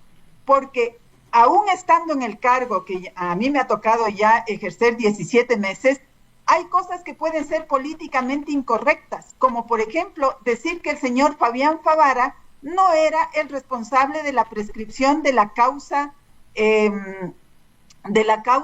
penal de abuso sexual, en donde la Corte Nacional, uno de sus tribunales de la Sala Penal, determinó que existía manifiesta negligencia. Lo digo con toda claridad y voy a defender esa postura. Yo lamento, no pensé que íbamos a hablar de esto, pero yo tengo las fechas y las fechas son más o menos así. En el año 2020, el Tribunal de Garantías Penales, yo lo puse en mi tweet, se me da un segundo, veo el tweet porque ahí tengo con las fechas precisas. En el año 2020, el Tribunal de Garantías Penales hace la audiencia de juzgamiento el 28 de octubre, ¿no? ¿Y cuál era su obligación? Reducir a escrito la sentencia que dictaron en esa audiencia en cuestión de 10 días, y no lo hace. Se queda en sus manos el juez ponente. Y el 16 de agosto del 2022, cuando todavía no se ponía por escrito la sentencia, prescribe la causa. Y luego de que prescribe la causa, la sentencia la reduce a escrito el 17 de febrero del 2023. Entonces, cuando el juez ponente y el Tribunal de Garantías Penales hacen la sentencia, la causa de abuso sexual ya estaba prescrita. ¿Quién es el principal responsable allí administrativamente para que reciba la manifiesta negligencia y la sanción? Es el juez ponente. Eso es un criterio que nosotros hemos puesto dentro del Consejo de la Judicatura. Pero luego apelan y la apelación le llega al tribunal donde está el juez doctor Fabián Favara, pero también otros dos doctores, una de ellas que denunció un caso en donde estaba inmerso cuando esto llega a casación, de los jueces que tenía una enemistad con esta jueza.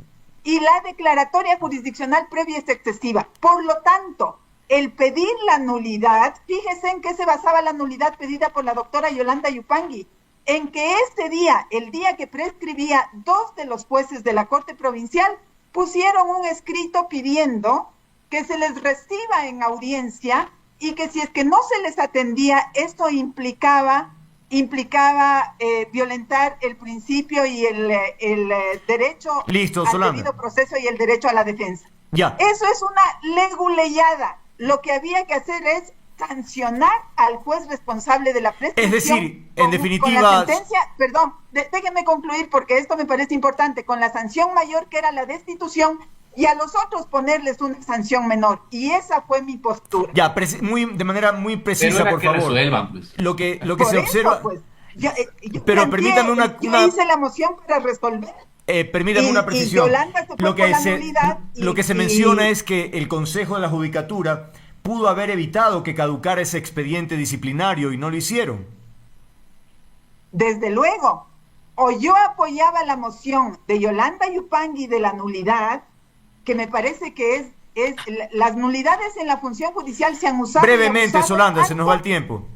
Como las garantías jurisdiccionales. Por eso yo no apoyé, yo puse una postura de sancionar. Ok, Pablo, no sé si tienes una opinión al respecto, me gustaría escuchar. Es decir, en términos de esta polémica que también surge a propósito de una sanción que pudo haber recibido este juez Fabián Favara y que finalmente no ocurrió.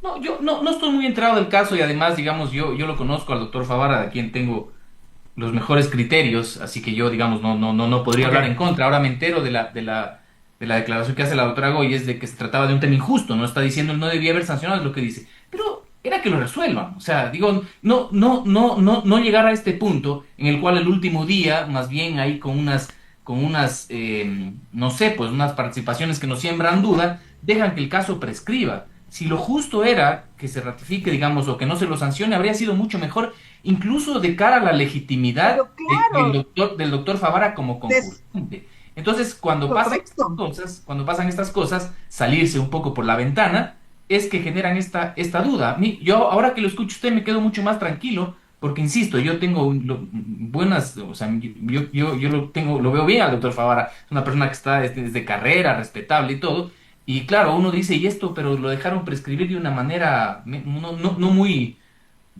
clara, entonces me parece que hacen las cosas mal. Pablo y Andrés, inclusive yo pedí la información con mucho tiempo de anticipación para enterarme del caso porque ya se sabía que estaba allí el doctor Fabián Favara y no me entregaron. Y es cierto, pero también un problema es que estamos tres, entonces cada uno tomó una postura y no hubo cómo resolver. Pero a ver, si estuviéramos los cinco, hay obligación de que exista una mayoría y ahí también hay una responsabilidad del Consejo de Participación Ciudadana. Pero hay también la presunción. Lamento que eso suceda, pero yo tomé postura y dije, aunque sea políticamente incorrecto, el señor Fabián Favara no es el responsable de la prescripción. Estoy dando hasta las fechas. Comprendo. Ahora, algo ya se hila fino en términos políticos. El señor Favara también encabeza terna enviada por la Asamblea para integrar este Consejo de la Judicatura. Eso, de alguna manera, va en la línea del interés del gobierno. Es decir, se podría pensar que usted tiene acercamientos ahora con el gobierno. Tantos acercamientos que el día de hoy aprobaron el informe. Sí, yo sé, pero nunca se sabe, pues. Nacional, así de cercana. No entiendo, o sea, porque parecería que o sea, podría suceder, yo no sé, pues usted asegura que mire, que no tiene. Andrés, en el caso mío, el tiempo que he trabajado en el Consejo de la Judicatura, no he calculado absolutamente nada. No he estado con miedo con esto, con temor por aquí, que yo no me quiero pelear con nadie. No. He dicho las cosas con firmeza. He hecho más de 12 propuestas de política judicial que no han sido tomadas en cuenta para transformar la justicia. Consideraba siempre que había que coordinar con todos los actores, con el Ejecutivo, con la Asamblea, con los organismos de control, con el mundo jurídico, el de los abogados. Siempre les convocamos inclusive a debatir, pero no fue posible construir un proceso nacional de transformación de la justicia. Y yo creo que hacia allá hay que caminar desde afuera. Lo que hay que presionar es que eso exista. Si no, no va a tener valor en el futuro ningún cambio que se proponga, ¿no? Ahora, Pablo, si queda en evidencia todas estas estrategias políticas en función de un interés político también muy concreto, ¿qué nos queda a los ciudadanos? Tenemos que decir hoy, bueno, miren, están al amarre, esto va en la línea, finalmente se confirma y así seguimos la vida. Es decir, no tenemos alternativa como para impugnar, porque estamos hablando de lesiones éticas, morales, yo qué sé. O sea, ¿cómo hacemos país si finalmente hay una manipulación tan burda para llegar a propósitos concretos? Es que no hay una visión de país, lo que hay una visión de cooptar los espacios de poder para sus agendas. Entonces, ¿qué queda? Digamos, la ingenuidad de pensar que sus agendas ojalá sean sanas. Vamos, eso es lo único que nos queda. Digo, desde la opinión pública, desde los medios de comunicación, lo que nos toca es estar alerta e ir denunciando, digamos. Y yo creo que el último espacio, el último resquicio de institucionalidad que le queda o que le va a quedar al Estado ecuatoriano es la Corte Constitucional. Y ya se está hablando en contra de ella también. Entonces esto es muy peligroso.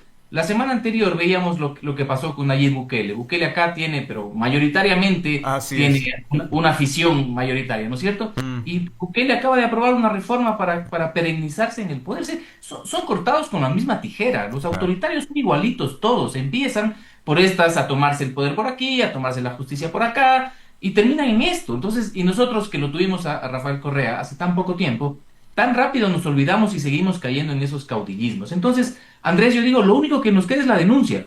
O sea, no hay más, hasta que podamos denunciar, porque después puede que llegue a un punto en el cual ya no haya ningún control para el poder y nada, mejor toca callarse, porque si denuncias puede ser perseguido.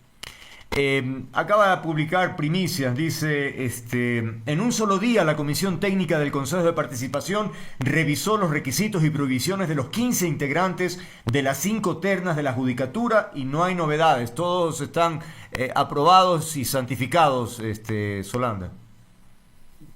Bueno, si acaban de sacar la noticia, no la he visto, pero no lo dudo porque cuando quieren hacer las cosas rápido las hacen y cuando Sí, no qué quieren curioso.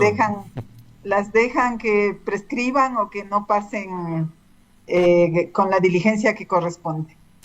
Sí, dice, tras 3 horas de sesión, los delegados llegaron a la conclusión de que los 15 postulantes de las 3 ternas no tenían ninguna objeción. Con esta información se decidió ya enviar un informe sugiriendo al Pleno del Consejo de Participación que siga con el proceso de designación de los vocales titulares y suplentes del Consejo de la Judicatura. Entre los comisionados que revisaron los requisitos estuvo Cristian Troya, a quienes se relaciona con Mario Godoy, actual presidente del Consejo de la Judicatura, quien encabeza la terna del Consejo Nacional de la Corte Nacional de Justicia para permanecer en ese cargo. Bueno, Troya es asesor de la consejera Joana Verde Soto, eso ya lo conversamos, ¿no? Pero es algo tan, insisto, está allí, ¿no? Todas las conjeturas. Y la misma pregunta me gustaría plantearle a usted, Solana, en el sentido de ¿qué hacemos frente a todas estas triquiñuelas que son tan obvias?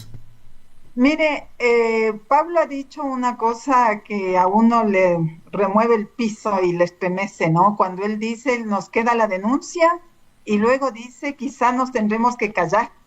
Yo creo que el problema en el Ecuador es el silencio que guardamos porque nos toca cuidar un puesto, porque tenemos que alimentar una familia, entonces mejor no digo nada, mejor no opino, porque si hubiera, también hay un nivel de desorganización muy grande, mientras antes las organizaciones sociales, que eso es una diferencia con el correísmo, ¿no?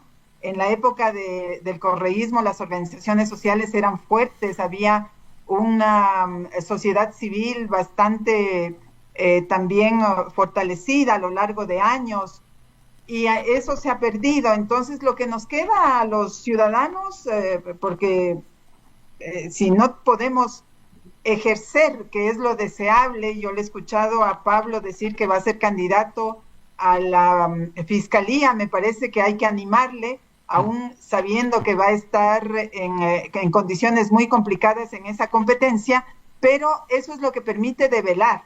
Y ahora, ¿qué pasa cuando ya no podamos denunciar y no podamos hablar? A mí no tienen ustedes idea cuánta gente me llama, unos a decirme, bueno, que te mejores, que estés bien, y otros a decirme, no hables, ya no digas nada, por favor, no digas nada, porque eso va a ser peor.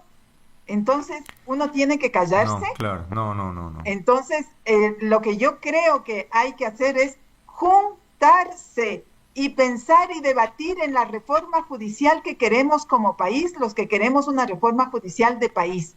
Eso creo que es lo que nos queda y eso será lo único que pueda detener si es que hay las intenciones de, pues, que haya una justicia que no goce de independencia. Pablo, evidentemente con todo el derecho tienes la posibilidad de aspirar a ese cargo, pero me pregunto, ¿ya es algo formal? Porque yo te he escuchado o has escrito sobre el tema, pero de manera así, diciendo yo voy a hacer, yo todavía no te escucho esa parte, ¿o sí? No. No. Ha habido ese impulso de parte de varios sectores y yo los tomo, digamos, como un halago, que al final es un reconocimiento por el trabajo que se ha venido haciendo. Yo me siento en la capacidad de hacerlo, creo que lo haría bien, pero es una decisión que no es solo personal, es una decisión que es sobre todo familiar, Ok. porque es un sacrificio muy grande desde todo punto de vista. Eso uno, pero paralelamente yo dudo que el actual gobierno permita que una persona como yo llegue a una instancia de poder como es la fiscalía, ¿no es cierto? No creo que ahí el gobierno de turno, no creo que permita que una persona medianamente independiente esté al frente de la fiscalía. Así que eso hace también que sea muy difícil la toma de esta decisión. Pero bueno, vamos a verlo más adelante si es que se produce un milagro y las condiciones son favorables. Ok, ahora retomemos el tema del Consejo de Participación, porque bueno, luego de superado, digamos, la aprobación de estos 15 candidatos, viene la etapa del escrutinio público, la impugnación ciudadana. Me pregunto, Pablo, en este momento, en esa etapa, ¿se podría presentar estas observaciones de posibles conflictos de interés o de amarres, o eso no pesa al momento de una impugnación? ¿Cómo lo ves? Bueno, en el caso del Consejo de la Judicatura vienen por ternas, ¿no es cierto? Entonces es mucho más cerrado. Se supone que si ya Ok. integraron la terna, lo lógico es que les califiquen, ¿no es cierto? Porque yo supongo que revisaron, ¿no es cierto?, sus carpetas, sus antecedentes. Así que lo normal en realidad es que haya esta calificación. Sí, pueden presentar impugnaciones y podría haber alguna sorpresa en ese sentido. Pero es que el problema de la justicia es, primero, es un problema de diseño, es un problema del diseño constitucional. Yo creo que el Poder Judicial debe ser reformado desde la Constitución. No pueden haber dos cabezas, que es el Consejo de la Judicatura y la Corte Nacional de Justicia. No puede ser el Consejo de la Judicatura el órgano de gobierno, debe ser solo órgano de administración. De esta manera le sacamos al poder político del Poder Judicial. Y lo otro es que ante las reglas actuales, lo que debía haber sucedido es que el presidente de la Corte Nacional proteja la independencia. Nada de eso ha pasado. Entonces, Andrés, hace un momento tú decías qué hacer. Bueno, ¿qué hacer? Está claro, la reforma constitucional que en algún momento el propio presidente de la República lo planteaba cuando estaba de candidato la primera vez. Y luego tanto hablaron sobre la necesidad de eliminar el Consejo de Participación Ciudadana, pero yo veo que ninguna de las dos cosas va a suceder, Claro, porque le es muy funcional de a acuerdo, un claro. presidente controlador, a un presidente que tiene estas ínfulas de hacerse con los otros poderes del Estado. El diseño actual, hecho por el correísmo, digamos, si ellos lo pensaron de esa manera, es muy funcional. Entonces no va a pasar, Andrés, no va a pasar. Se va a mantener el Consejo de la Judicatura y el Consejo de Participación Ciudadana con las atribuciones actuales, y con eso va a ser muy fácil la toma de los otros poderes. ¿Cómo va a ser ese trabajo, Solana, con el señor Godoy, usted que ha sido tan crítica de la gestión? Bueno, yo ya estoy contando los días para salir, por eso es que me alegra que la comisión trabaje con esa celeridad, porque realmente es agotador el trabajo en el Consejo de la Judicatura y sobre todo, yo no le temo al trabajo, siempre he sido mujer de trabajar mucho más allá de las 8 horas que exige la ley, porque uno trabaja por convicciones, se trabaja por intereses nacionales, por grandes causas, pero realmente yo no veo posible. De hecho, ya le cuento, yo he presentado más de 12 proyectos que han sido debatidos con la academia, más bien les he hecho perder el tiempo a muchos de los abogados, entre ellos al Pablo y otros tantos más, jueces, juezas, operadores de justicia que han opinado. Hemos construido propuestas que hubiesen sido muy útiles para la reforma del sistema judicial, pero ninguna ha sido tomada en cuenta. Entonces, es claro que no hay un interés de que yo pueda apoyar dentro del Consejo de la Judicatura, se ha vuelto inútil y más bien estamos bloqueados con esta composición parcial de 3. Es necesario ya que se renueve el Consejo de la Judicatura. Claro, y ahí marcará también una línea política, lamentablemente. Es decir, a eso finalmente nos estamos acostumbrando, ¿no? Es decir, Consejo de Participación, Consejo de la Judicatura, quiénes son de quién, dónde está la fuerza, y sabemos que el gobierno poco a poco va cooptando todo aquello. Solano. Permíteme Sí, decir una cosa, por favor, sí, Andrés, porque yo Pablo. creo que estamos por terminar. Sí, Y es que como con la nueva composición del Consejo de la Judicatura, que muy probablemente tenga el control del gobierno sobre los vocales, una de las tareas más importantes que tiene es la renovación de la Corte Nacional de Justicia. Como se han demorado tanto, porque el Consejo de la Judicatura actual no pudo hacer ese concurso, ya para fines de este año, me parece, o inicio del próximo, tendrán que hacer la otra renovación también. Es decir, quizás se les va a juntar los dos Sí, procesos. Por lo tanto, hablamos que de los 21 jueces van a nombrar 18.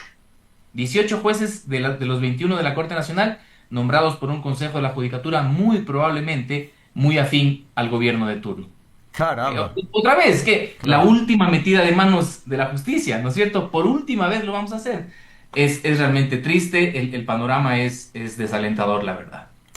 Agradecerles por haber participado en este conversatorio, interesante información, reflexiones y el panorama sin duda lamentablemente sombrío. Solanda Goyes, vocal del Consejo de la Judicatura, Pablo Encalada, abogado penalista y docente universitario. ¿Cómo están los ánimos para el juicio, Solanda?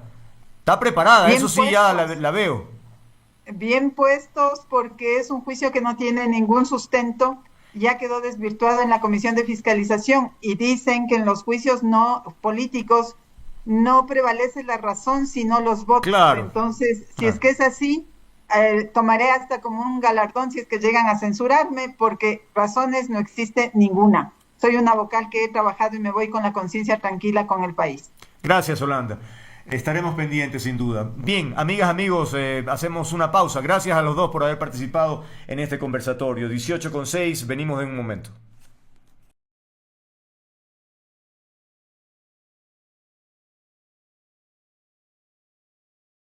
18:11, damos la bienvenida a nuestro siguiente invitado. Vamos a hablar de economía porque hay una nota que nos da, bueno, realmente no es, yo diría que no es un tema nuevo y creería que ocurre además en la mayoría de países, que tiene que ver con lo que se gasta en sueldos. Y claro, la nota periodística menciona que el Ecuador gasta más en sueldos de burócratas que en salud y educación. Dice que el gasto público en sueldos subió casi 300% en 18 años y es el 8% del PIB, cuando la salud y educación se destina menos del 5%. Es decir, ahí está la desproporción entre el pagar sueldo a la burocracia y pues garantizar, digamos, un futuro para los chicos y chicas del Ecuador, ¿no? Hemos invitado a Mauricio Pozo, lo vemos en pantalla, ex ministro de Economía y Finanzas. Gracias por estar aquí, Mauricio. Bueno, para ti me imagino no es un tema absolutamente nuevo, es un problema que se arrastra por siempre. ¿A qué lo atribuyes? O sea, está bien que haya evidentemente un porcentaje de aumento, pero claro, en una etapa en la de correísmo, por ejemplo, aumentó muchísimo. ¿Cuál es la explicación? Bienvenido. Muchas gracias, Andrés. Tal vez empezar indicando que si uno revisa las cifras entre el 2001 y el 2006, antes del gobierno de Rafael Correa, el peso del gasto público, el total, no solo del gobierno central, sino de toda la masa de las finanzas públicas que incluye el gobierno, más entidades autónomas, más entidades de control, gobiernos seccionales, etcétera, representaba en promedio el 21% del PIB. Ya. El año 2007 ya subió alrededor del 25%. En el 2014, el año donde tuvimos un petróleo alto, llegó a ser el 44% del PIB, es decir, más que se duplicó. Y este momento estamos hablando de un porcentaje de aproximadamente el 38%. ¿Ha bajado algo? La respuesta es sí, pero obviamente es bastante más de lo que tuvimos años atrás. Pregunto yo, ese aumento del gasto público, y puedo hablar después de la nómina, se explica tal vez por una mejora muy sustantiva en salud, en educación, en seguridad, en justicia. Yo creo que no. En el gasto público, solamente en el tema de la nómina, en el 2003-2004 que yo estuve en funciones públicas, esto representaba más o menos el 5.5% del PIB. Este rato es cerca del 10%. Y el razonamiento es del mismo, es decir, ¿por qué crecimos tanto en gasto y sin embargo los servicios a la ciudadanía no mejoraron tan sustantivamente hasta la presente fecha? ¿Y Ahora, por qué comparo con el PIB? Porque para ser comparables las cifras, obviamente no es lo mismo un presupuesto de 30.000 millones que ahora un presupuesto de 120.000 millones. Entonces hay que comparar las cosas que sean comparables. claro. Y esto lamentablemente lo único que te demuestra es que hay sin duda alguna un crecimiento absolutamente sobredimensionado, que hay mucho por exceso, creo que hay bastante por cortar, y esto no, y la mejora en salud, en educación, no se mide solamente por el número de personas que trabajan ahí, sino una calidad de los servicios que le llega a la ciudadanía. Y termino con lo siguiente. La ley, este momento te obliga, en este año 25, que el 6% del PIB destines a educación y el 4% a salud. Ujú. El problema de esto es que, a pesar de que esté en la ley, a veces el financiamiento no es suficiente y estando en la ley no se entrega el fondo suficiente que esté estipulado. Le obligan al Ministerio de Economía a poner en el presupuesto lo que está en la ley, pero en la práctica Claro, no llega. claro. Pero de cualquier manera, el monto en dólares ha sido muy superior a lo que tuvimos años anteriores y esto indica que hay un problema de gestión, un problema de administración, un problema de eficiencia en el gasto y eso es algo que tenemos que manejar. Vamos a hablar en un momento sobre el tema de despidos, que es una medida actual, coyuntural, pero quisiera hablar sobre ese periodo de Correa. Se podría argumentar, Mauricio, que, bueno, fomentó el empleo, hizo dinamizar la economía, crecieron los ministerios de manera importante en ese gobierno, en ese periodo, o no, o finalmente estamos pagando una factura con esa burocracia obesa. Yo creo que es más lo segundo que lo anterior, porque esto debe expresarse en mejores servicios públicos, Claro. en mejor atención a la gente, es lo que le interesa a la gente no le interesa si crece o no crece la burocracia, lo que le interesa es que la atiendan bien, que no la asalten en las calles, Claro. que encuentre un cupo para el niño en el colegio, es lo que le interesa a la gente. Y eso lamentablemente no se ha producido. Ha sido una expansión del gasto, muy amparado en que tenía que dar algún tipo de apoyo a ciertos sectores, pero el sector público no es el llamado a dar empleo, es el sector privado. El sector público tiene que tener la cantidad de funcionarios que permitan servicios públicos adecuados y de seguridad. Si hay que subir, pues hay que subir, pero tiene que ser sostenible en el tiempo, porque si no es sostenible, caemos en lo que estamos ahora viviendo. Un estado absolutamente sobredimensionado, no nos alcanzan los ingresos y vivimos con déficits fiscales y adictos al endeudamiento público, porque si no tenemos deuda, no podemos cubrir todo lo que hay que pagar. No, y las cifras son realmente increíbles, ¿no? Durante la década de Correa hubo un crecimiento de 2.900 millones en el 2007 a 9.000 millones en el 2017. Es decir, que en 10 años las remuneraciones de la función ejecutiva, dice esta nota, aumentaron 213%. Claro, soportado por el tema del precio del petróleo, ¿no? Pero en definitiva, bonanza o burbuja de una época y finalmente la realidad que ahora tenemos. ¿Cómo se revierte esto? El gobierno actual entonces está empeñado en una suerte de eficiencia, un plan de eficiencia, y que significa por lo pronto 5.000 despidos, si no son más. Sin duda van a aumentar, presumo. Pero la queja en algunos sectores es que no se está desvinculando a personal administrativo, sino a técnicos. Me parece que, no me acuerdo cuál es la entidad que decía, 160 y pico de personas, no sé si era Selec, se han desvinculado, pero son las personas que hacen el trabajo físico, no la parte administrativa. Bueno, creo que hay varios temas aquí. No es solamente el número de personas que ha subido en una proporción absolutamente demencial. Estamos hablando de 470,000 empleados públicos activos, solo del gobierno central. A esto hay que sumarle el resto del sector público, Claro. gobiernos seccionales, de entidades autónomas, de entidades de control, etcétera. Los jubilados son más o menos 170,000. Es decir, si tú le ves los 5,000 que están diciendo que ahora salen y que entran nuevos, es una cifra muy pequeña. Pero más allá de eso, no se conoce cuál es el mecanismo, cuál es la forma en que se está reemplazando unos por otros. Por un lado dijeron que había que entrar en la línea de bajar el tamaño del Estado a través de la supresión de partidas, pero a paso seguido dijeron que salen 5,000, pero entran 5,000, Sí. lo cual, y Absurdo. hablan de un ahorro de 100 millones, sobre una cifra de más de 10,000 millones. O sea, realmente no se conoce exactamente cuál es el esquema que están aplicando para ese objetivo o cuál es el propósito. ¿El propósito qué es? ¿Bajar el gasto? Claro. ¿Mejorar la eficiencia? ¿O qué mismo están buscando? Claro. Eso no sabemos, Andrés. Lamentablemente parte del problema que tenemos es que no hay claridad en las decisiones. ¿A dónde mismo quieren llegar? ¿Cuál es el objetivo? ¿En qué plazo? ¿Cuáles son las metas? Creo que eso es algo que está lamentablemente fallando el gobierno, que por cierto no es nuevo, porque en el anterior también tuvimos problemas similares y seguimos en lo mismo. Mañana tendremos que ver cómo se cubre todo eso, que están ofreciendo unos trabajos temporales, hay que pagar la campaña que costó cerca de 600 millones, hay que buscar financiamiento y seguimos en lo mismo, es la discusión lamentablemente de mucho tiempo atrás. La campaña costó 600 millones de dólares. Bueno, todos los ofrecimientos que se hicieron, recordarás que se hicieron una serie de ofrecimientos de distinta naturaleza, que no paguen esto para claro, beneficiar a los que tienen este tipo de remuneración, que la compensación por acá, las eso becas, suba más o menos 600 millones de dólares. bonos.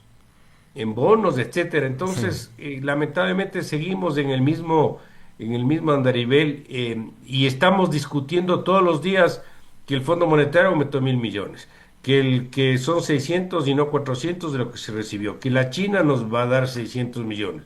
Estamos hablando de los temas de coyuntura. Yo lo que digo es, el gobierno tiene que explicar mejor que hay que, ahora que las utilidades no distribuidas, que van a pagar un impuesto en una reforma que están pidiendo. Yo quiero saber a dónde vamos, cuáles son las metas de este año, los próximos 4 años del gobierno. Eso es lo que no conocemos y eso creo yo, nos genera incertidumbre a todos. Comprendo. Ahora, en la época del presidente Moreno se tomaron, dice esta nota, medidas para recortar el gasto público, pero esos ajustes finalmente duraron poco porque en el siguiente, con Lazo, finalmente se retoma ese ritmo de crecimiento. Se pagaron además, dice, millonarias indemnizaciones a funcionarios que fueron removidos de sus cargos, pero que recuperaron sus puestos tras ganar procesos judiciales contra el Estado. Es decir, la lógica de aferrarse y en fin, ahí seguimos. A ver, sí se tomaron, yo estuve en funciones en la última etapa del gobierno de Lenín Moreno, se tomaron acciones, pero como tú bien mencionas, el tema legal como que no ayuda mucho, porque se hacen liquidaciones de acuerdo a la ley, se paga la salida de personal y después por decisión judicial esa gente regresa, lo cual termina siendo plata en un saco roto. Total, claro. Algo hay que hacer. Lo único que creo que no podemos hacer es cruzarnos de brazos. O sea, este es un problema permanente, es un problema que le está pasando la factura al país y el gobierno ahora que tiene mayoría en la asamblea, tiene apoyo popular, tiene fuerza política, creo que es el mejor momento para tomar decisiones que pueden ser difíciles desde el punto de vista político, pero sin duda necesarias para el país. Bueno, y el presidente de todas maneras arriesga, ¿no?, su capital político porque toma decisiones impopulares, pero sin embargo parece que hay ahí un enamoramiento así de esos adolescentes que no ven razones. Es decir, puede hacer lo que sea el gobierno, que la gente dice no, pero debe ser que está bien eso. Pero bueno, ahora, por un lado entonces se critica, pero se dice que el problema no es solo cuánto se gasta, sino la calidad de ese gasto. Me pregunto, ¿es una manera inteligente de invertir los fondos públicos? Hay mucho tema que a veces no se ha explicado. Primero, no solamente, como decía antes, el número de personas, también es el nivel de los salarios. Okay. El promedio salarial en el sector público duplica el del sector privado. Más o menos en el sector público el promedio está en $1.500 por mes. En el sector privado está entre 700 y 800. O sea, es más que el doble. No es solamente el número de personas, sino el nivel que tienen de remuneración. Segundo, a veces se dice que la nómina, el 80% o cerca, está en 4 sectores, y es verdad: Fuerzas Armadas, Policía, Educación y Salud. Y por lo tanto se asume que no hay cómo hacer nada, porque eso significaría votar policías, votar enfermeras, médicos, qué sé yo, o profesores. No es así, Andrés. Hay mucho desperdicio también en estos sectores.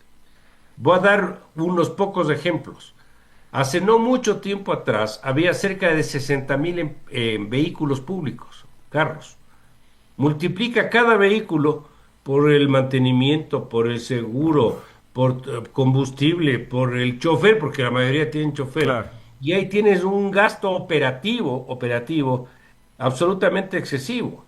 Ahora se habla, por ejemplo, de la fusión de ministerios. Unos absorben a otros. ¿Qué es lo que debería esperarse?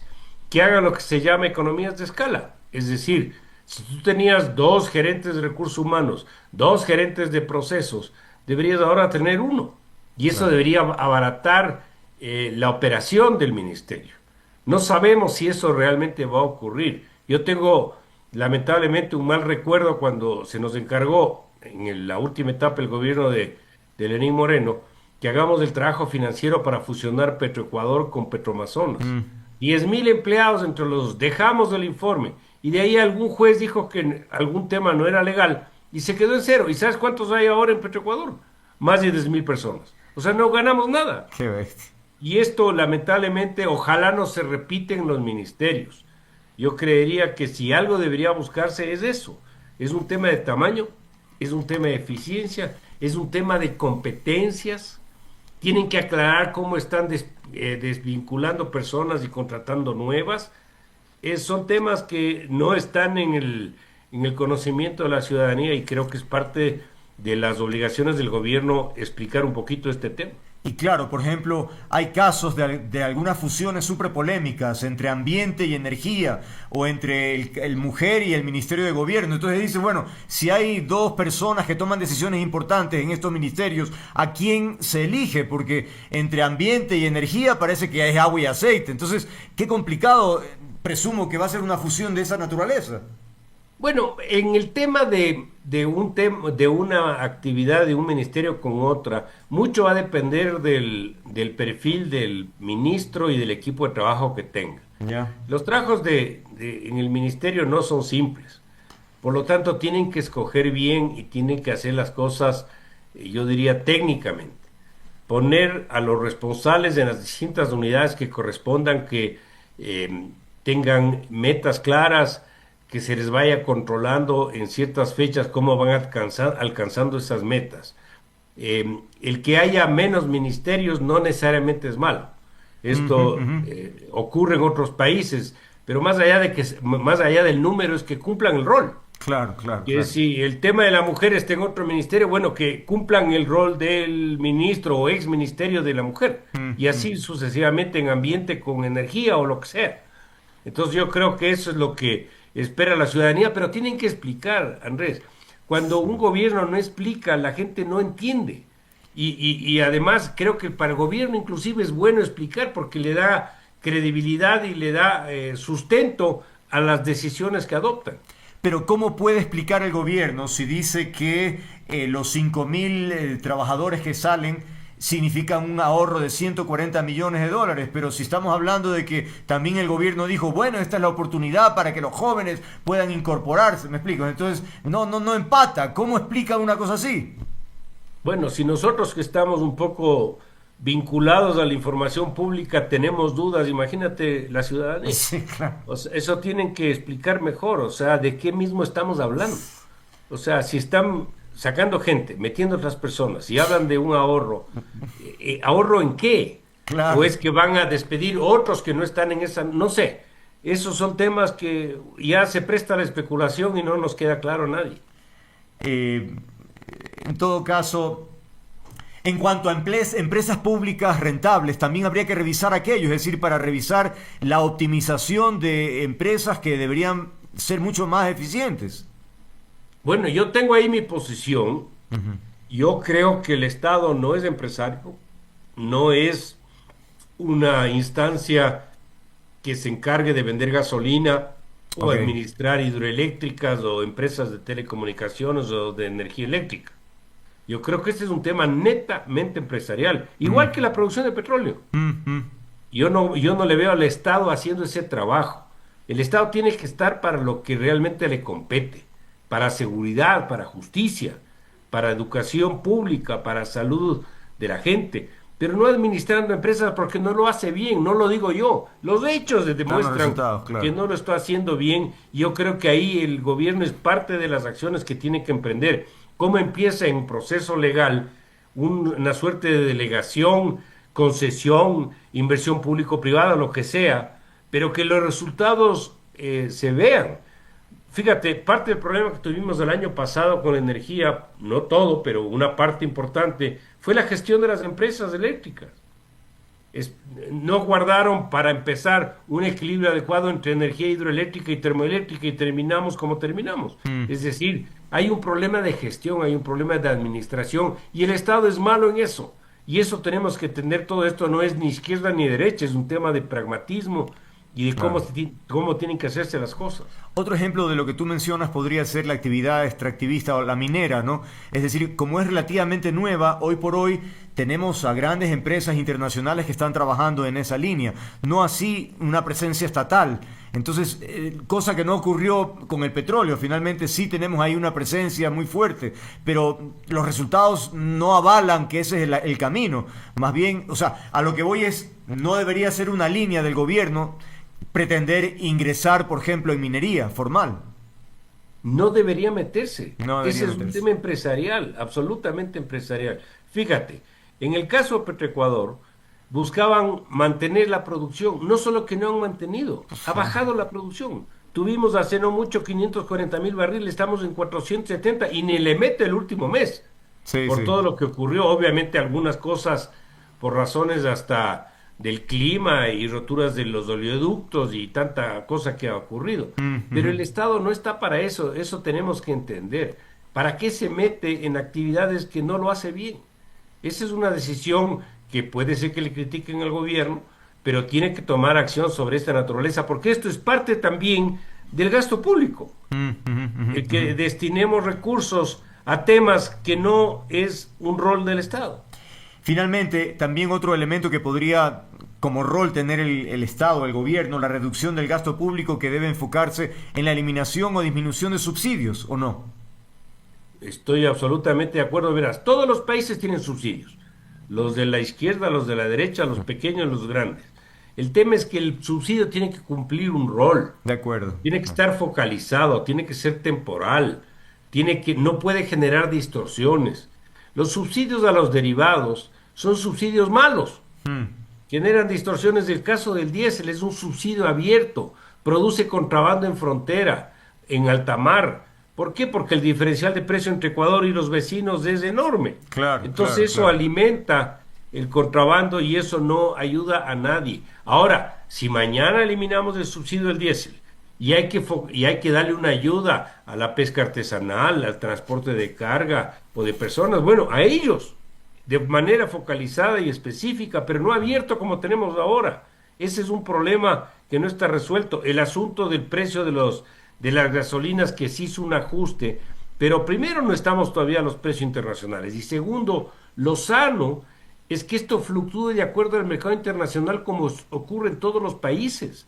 No podemos nosotros mantener un subsidio interno, aunque sea con un precio más alto, cuando el precio internacional fluctúa. Claro. El precio del petróleo fluctúa en los mercados, el precio del derivado. Importamos el 80% del derivado. Es un error de política económica en un precio que controla el mercado internacional. Pretender tener un precio fijado internamente me parece que por ahí no es una acción adecuada. Sí, pues ahí se configura esa distorsión que tú mencionas, ¿no? El hecho de un subsidio que finalmente le beneficia a gente con grandes recursos económicos, no tiene sentido. La idea es que efectivamente vaya a quienes realmente sí lo requieren. Mauricio, muchas gracias por haber estado con nosotros. Aquí concluimos esta conversación. Mauricio Pozo es ministro de Economía y Finanzas, poniendo en contexto esta realidad que vivimos a propósito de esa distribución que no resulta sin duda muy equitativa económicamente hablando. Gracias, Mauricio, que tengas una buena noche. Muchas gracias, Andrés, a la orden. Igualmente, gracias.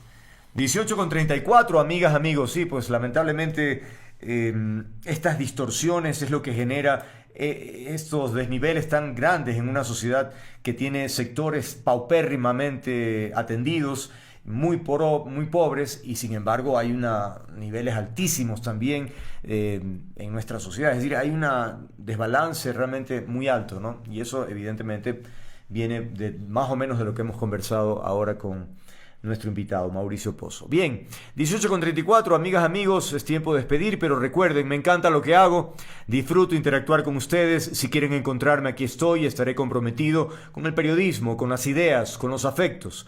Un apapacho, los espero siempre. Chao, chao.